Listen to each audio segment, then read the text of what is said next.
आणि एकीकडे तुम्ही म्हणता की काळा पैसा हद्दपार करणार, मग एवढी कॅश येते कुठून, हा सवाल विचारलाय राष्ट्रवादी काँग्रेस शरदचंद्र पवार पक्षाच्या खासदार सुप्रिया सुळे यांनी।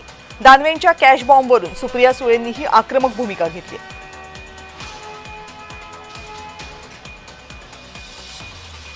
त्यांनी नोटबंदी करणार आणि त्याचबरोबर आम्ही काळा पैसा हद्दपार करणार। मला अजून आठवतं की काळा पैसा हद्दपार करण्यासाठी नोटबंदीचा निर्णय माननीय प्रधानमंत्र्यांनी घेतला। त्याचं पुढे काय झालं? मग महाराष्ट्रात एवढ्या नोटा येत आहेत कुठून, याची इन्क्वायरी झाली पाहिजे, याची ईडी आणि सीबीआय लावली पाहिजे। हे धक्कादायक आहे आणि अंबादास दानवेंनी हा कॅश बॉम्बचा ट्विट केलेला आहे तो एवढा धक्कादायक आहे की सध्याची निवडणुकीची अवस्था, निवडणुकीत उमेदवारांची परिस्थिती आणि निवडून येणाऱ्यांचं यश या सगळ्याचा खुलासा हा या कॅश बॉम्बने होतो असं म्हटलं तर वावगं ठरणार नाही।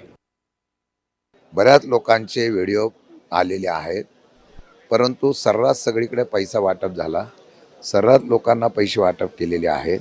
सत्ता संपत्तीच्या माध्यमातून आता निवडणुका जिंकतो हा फाजील आत्मविश्वास आता सत्तेच्या लोकांना आलेला आहे आणि सत्तेमधून पैसा आणि पैशातून परत सत्ता मिळवण्याचं नवीन समीकरण महाराष्ट्राला पाहायला मिळतं। त्यामुळे हे नुसते ऑपरेशन झालेले आहेत व्हिडिओ, यामध्ये बरेच सत्य बाहेर आल्यानंतर आमची अपेक्षा आहे की या राज्याची प्रतिमा आणि मुख्यमंत्र्यांना स्वतःची सरकारची प्रतिमा जपायची असेल तर याचं ऑपरेशनचं सत्य बाहेर आणावं आणि जनतेच्या समोर या सभागृहामध्ये मांडावं।